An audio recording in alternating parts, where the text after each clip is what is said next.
ไม่นะบ่ยังก็สิโอ้เบื้องละ16แผ่นเมื่อละเป็ดเบื้องละ8แผ่นเป็ดละวันแจกเรียบร้อยแล้วเนาะ16แผ่นพอเพนนะเม็ดเด้แม่นเดือนละมันแบบ7 เม็ด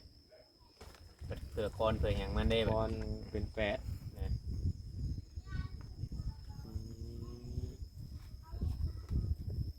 ยันแม่นแล้วเบิ่งนี่เนาะบ่เล่าเพราะว่าเรา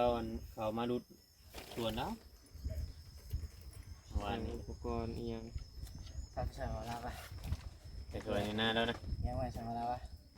น้องโออยากไปซอย แม่บ่ว่างมัน อยากไป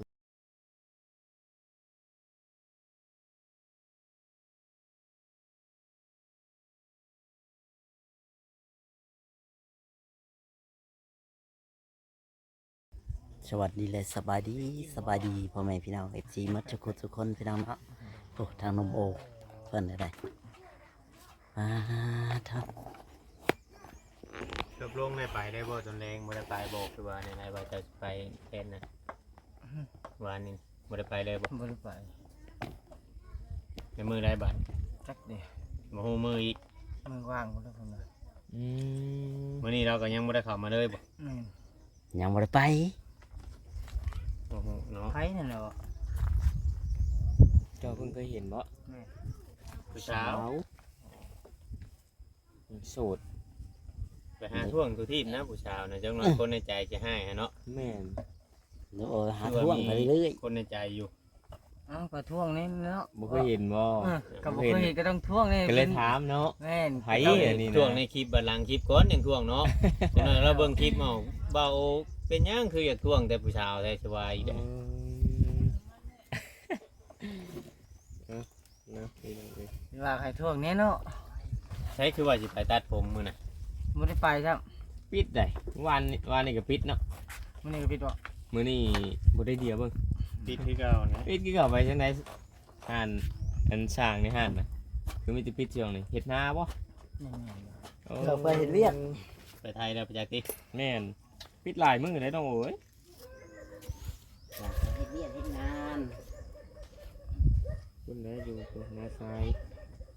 อยู่ได้ตัว หรือว่าบางที่ช่างเพิ่นน่าจะถามว่าลาวไว้ว่าชื่อช่างกระจงกระสีมาเลยเบิ่งนี่เนาะ ยันแมนเพราะว่าบ่ลาวบ่เข้ามานี่เพราะว่าเพิ่นได้ขึ้นโครงหลังคาแล้วเลยเด้ ตรงมุ้งเนาะ เพิ่นอยากเฮ็ดมุงก่อนน่ะมันสิห่ม มันสิโฮมบ่แดดปานใดขึ้นมุ้งหรือว่าจังประกบไม้ช่วยกันบ่หรือว่าจังได๋ 16เพจ ไม่นะ บ่ยังก็สิ โอ้เบื้องละ16แผ่น เมื่อละเป็ด เบื้องละ8แผ่น เป็ดละวัน แจกเรียบร้อยแล้วเนาะ 16แผ่น พอเพนนะเม็ดเด้ แม่น เดือนละมันแบบ7 เม็ดเผื่อคอนเผื่ออย่างมันได้แบบ ก้อนเป็น8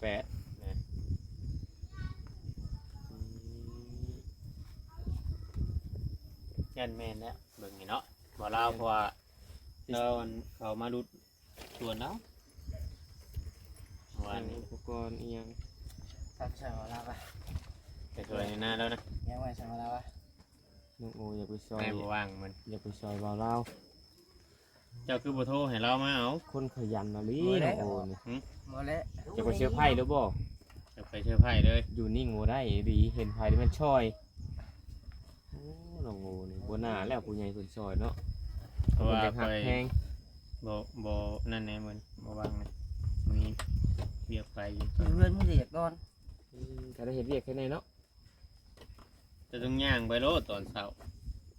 นั่งมาได้ ย่างไปชวนเนาะพุ่นแล้ว อ๋อ เอาคนบ้านเดียวกันเนาะ ไก่บ่น้องโอก าไก่คือบ่ไก่เนาะ ไก่คือ ทำ บ่ ย่าง ไก่ ลาดไปนำบ่ไกลทำไปตามทางรถน่ะไกลเนาะบ่จอย เราไปตาม ลัดไปทางนี้บ่ลงนี่บ่ ว่า ทำย่างไปนี่สิบ่ไกลปานใดแบบเดียวก็เฮาไปหน้าบ้านเฮานั่นแหละ น่าลงเนาะ แน่ ใช่ เพราะว่าเฮาไปตามทางรถนี่มันโค้งได้มันอ้อมบ่ทางยามนี่ทางตัววันเฮาไปมื้อนั้นน่ะคือสิไปบ่ได้แล้วบ่จอย แม่นแล้ว เขาโตกล้าต้องหยังดันแน่นอนน้องบ่ อืม มันไปบ่ได้อยู่แล้วทางตัวน่ะต้องโค้งเข้าบ้านคำโกบพุ่นบัด อืมนี่ คำพบไปถึงบ้านไม่เท่าเสะเบย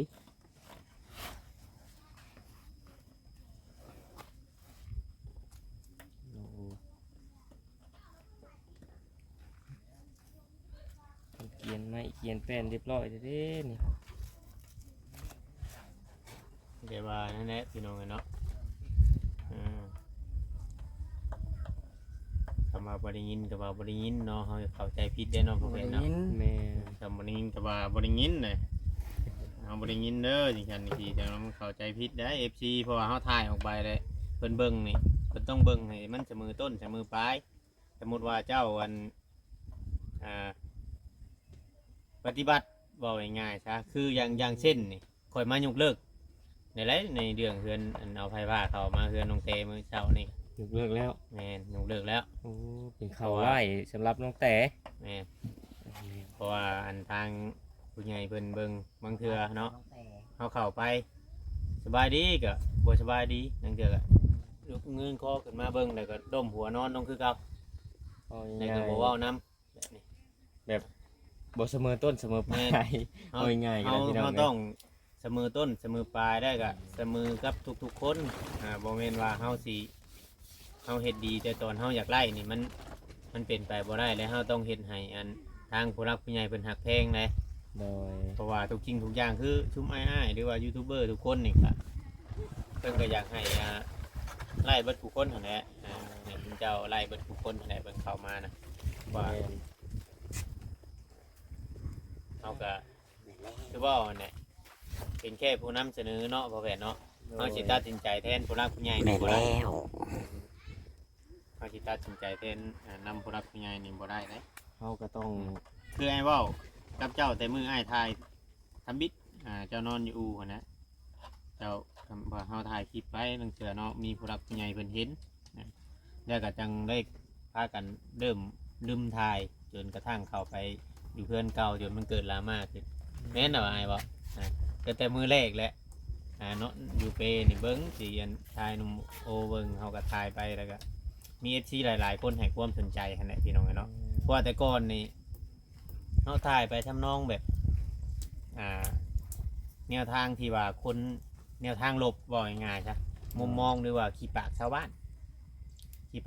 ย้อนหยังบางที่ชาวบ้านกับมุมมองว่าหนุ่มโอเนี่ยเป็นคนที่บอดีนู่นนั่นนี่ตีถือติดยางอมแงมไปหากินเขาชอบกินเขาเลาะกินเทือนนั่นเทือนนี้นี่แหละเขาก็ถ่ายไปแต่บางเถื่อเขาก็ถามเนาะถามจนมันถึกประเด็นจนมันทีจี้จุดไล่แต่ก็เราก็ยอมรับตัวเราเองคือทางนอกนี่ยอมรับตัวเราเองยอมรับทุกอย่างเป็นคนที่ว่าบ่เคยเครียดคนบ่เคยเครียดพ่อแม่พี่น้องเนาะบางทีFC ผู้ใหญ่ตัวแรกหลายๆคนผู้ใหญ่เพิ่นก็ให้โอกาสให้เวลาเราเปลี่ยนแปลงตัวเองเนาะจนกระทั่งมีทั้งผู้ใหญ่ใจดีเนาะที่ว่าเพิ่นได้เฮ็ดเรือนเฮ็ดชานน้ำมันนี่แหละพี่น้องเนาะชื่อดินชื่อดอนนี่แหละเราก็ดีใจชุ่มไม้อ้ายก็ยังดีใจน้ำเจ้านะถือว่าไวเนาะ แม่ ถือว่าไวกว่าหมู่เนาะ แม่ ปึ๊บปั๊บแล้วก็ชื่อดินชื่อดอนมาให้ตั้งเรือนตั้งชานนี่แหละน้องโอเว้ยนี่แหละเขาก็เลยว่าอยากให้เขาปฏิบัติเสมอต้นเสมอปลายกับทุกคนเนี่ยอะไรมันนั่นเขาบริยินเขาก็ว่าเขาบริยินนะเนี่ยอะไรสมมติว่ามันขอโทษก็ขอโทษเนาะมันนี่ เฮ็ดจังไดผู้รักผู้ใหญ่เพิ่นสิฮักสิแพงเฮาแหล้วเนาะปฏิบัติตัวเอาอะไรมันเหมาะสมแล้วบ่เหมาะสมกันว่าให้แหละพี่น้องเอ้ยเพิ่นสิฮักสิแพงเพิ่นสิเอ็นดูก็เฮ็ดไปก็ว่าไปล่ะพี่น้องเอ้ย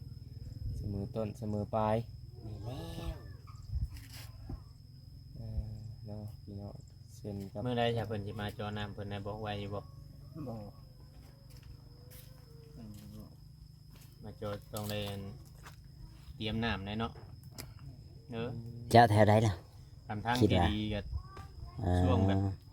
ไวๆนี่ใครอยุผมผลยังบ่ตกนี่พอได้ยืมกระถางน้องเตเนาะ แม่น บัดเราไปน้ำมีฝนลงมาแล้วมีน้ำมีอย่างบันเฮาสิบ่มีกระถาง เฮาสิเอามาเนี่ยแล้วมันใหญ่เนาะมันน้ำเต็มบาดเลย ว่ารถจ้อนี่เพิ่นมีทางเดียวแล้วก็เฮาหายืมในทางในอื่นยืมนี่เพื่อนในตู้แก้วบ่เพื่อนเจ้าเครื่องบ่ยืมบ่ได้ต้องได้ ยืมทาง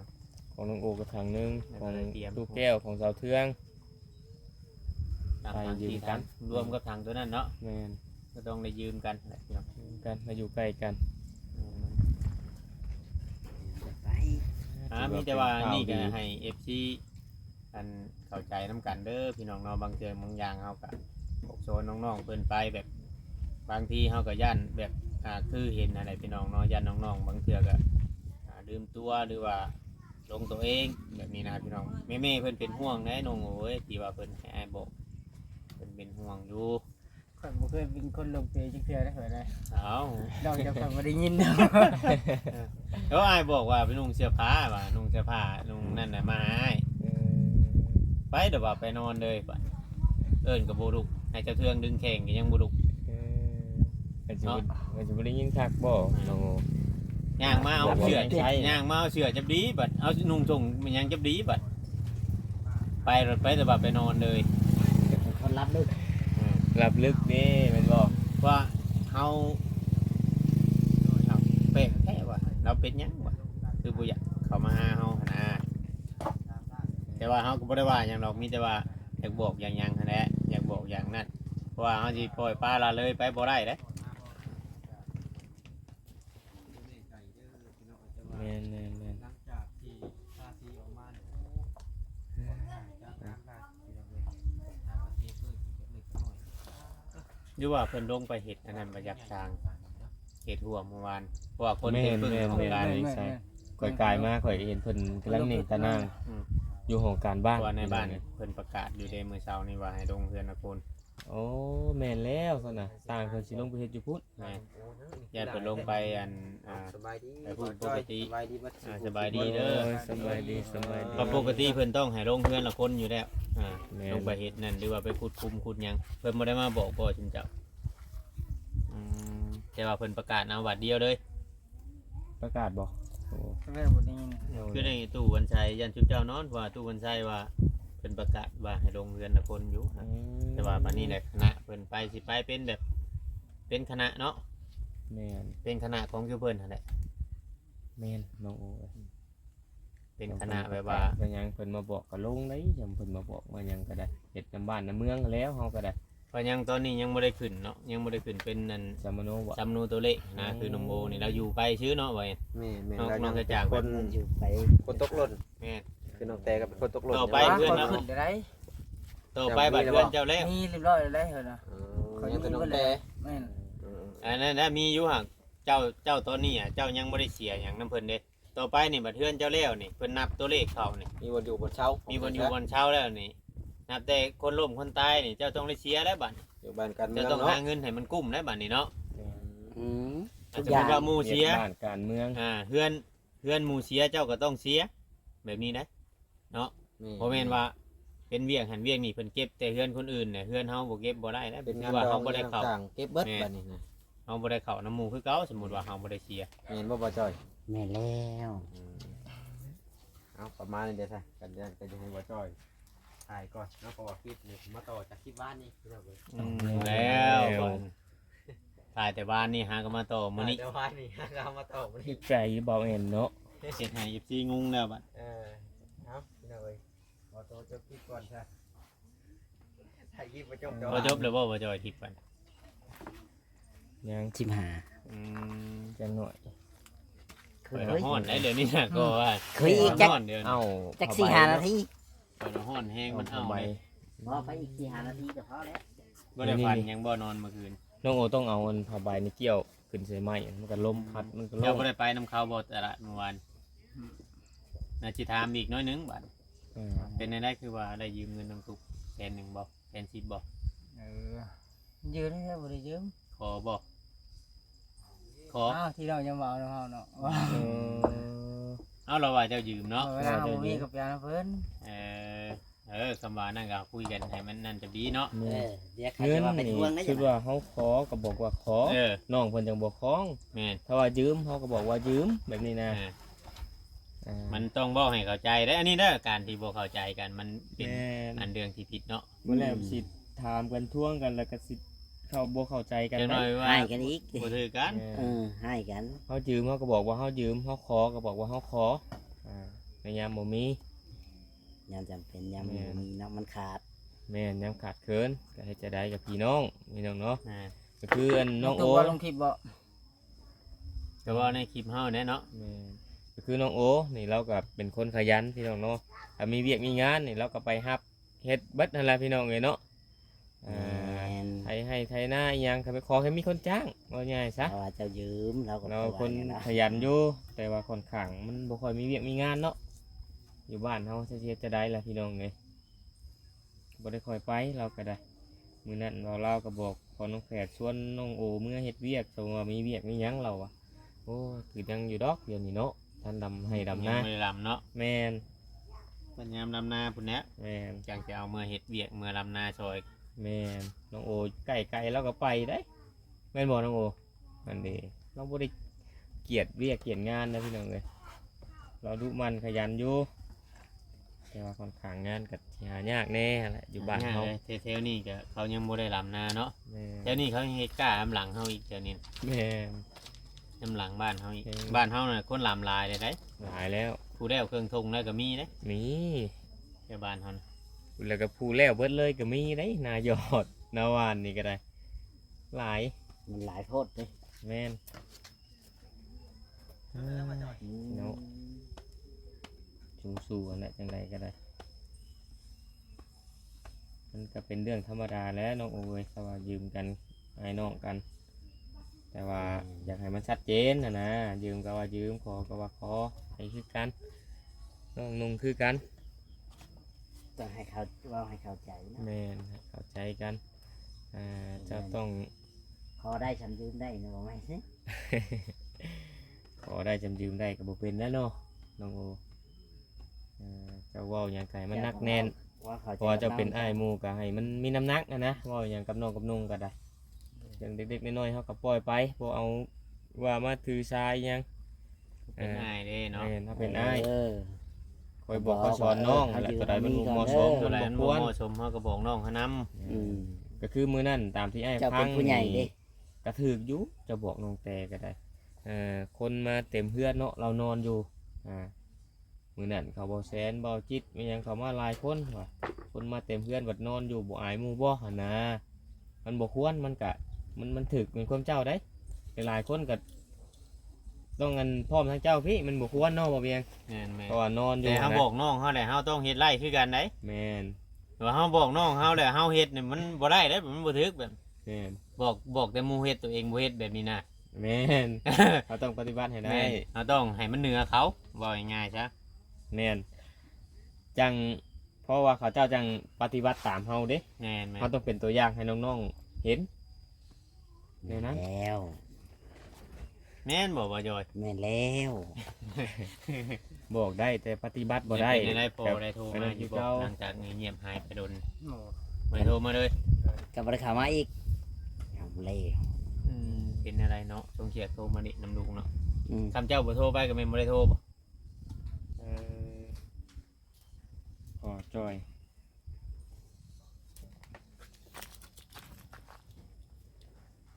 สู้เอานะ ยาเพิ่นก็ไปเฮ็ดเวียกเฮ็ดงาน เช้า ไป เลยได้ตัวเวียน เฮ็ดของเฮา แม่ ว่าง่ายๆว่าอยู่ชวนของเฮาเฮ็ดไปตามที่ผู้รักผู้ใหญ่เพิ่นมอบหมายให้หั่นแหละน้องโอ้ย แม่ ผู้รักผู้ใหญ่เพิ่นมอบหมายให้เรื่องชาตินั้นเป็นแล้วแล้วก็แค่ว่าเฮาอันนี้คือว่าตอนนี้นั้นน้องโอยังบ่มีเวียกเฮ็ดพี่น้องเนาะรอท่าแต่ว่าเฮือนเพิ่นแล้วแล้วก็ทางสร้างเพิ่นเทคงเทคานแล้วก็แม่น้องโอก็เอาดินเขาเบิดเท่านั้นแหละ แม่ เอาดินเอาหยังเขา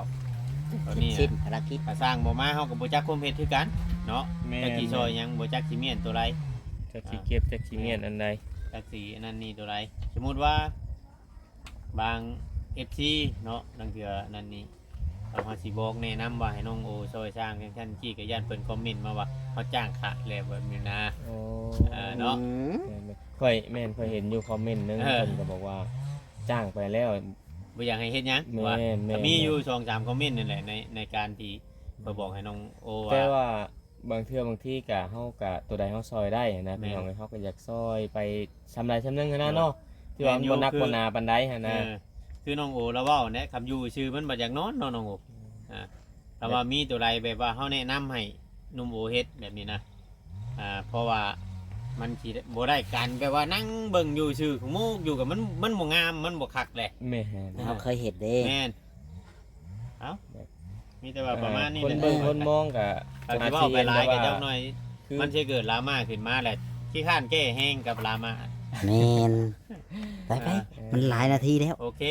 อยู่ดีมีแห้งเนาะเบิดสุกูอยู่คนเนาะบ่ได้ให้แล้วว่าสิอ้ายบอก บ่ อ่า ตัวใดผิด ได้ เจ้ากับปะตัวใดถูกเจ้ากับไปปรับปรุงในน้ำใช้เนาะ เนาะ เว้ย แม่นแล้ว หลายๆ โอ คน เค บอก โอเค กัน อ่ะ สบายดี อแห้ง สบายดี ครับ สบายดี สบายดีสบายดีพี่น้อง นี่แหละนมโอโอเคพี่น้องเอ้ยสบายดีสบายดีเนาะ ใจแล้วดำขึ้นเจ้าไม้ใช่ปะ เนาะคลิปนี้คลิปนี้ก็จะมามีหยังหลายพี่น้องเอ้ยเราก็ได้เฮือนงามได้พี่น้องเอ้ยเต้าหลังใหญ่หลังตีพี่น้องเอ้ยเนาะสวัสดีและสบายดี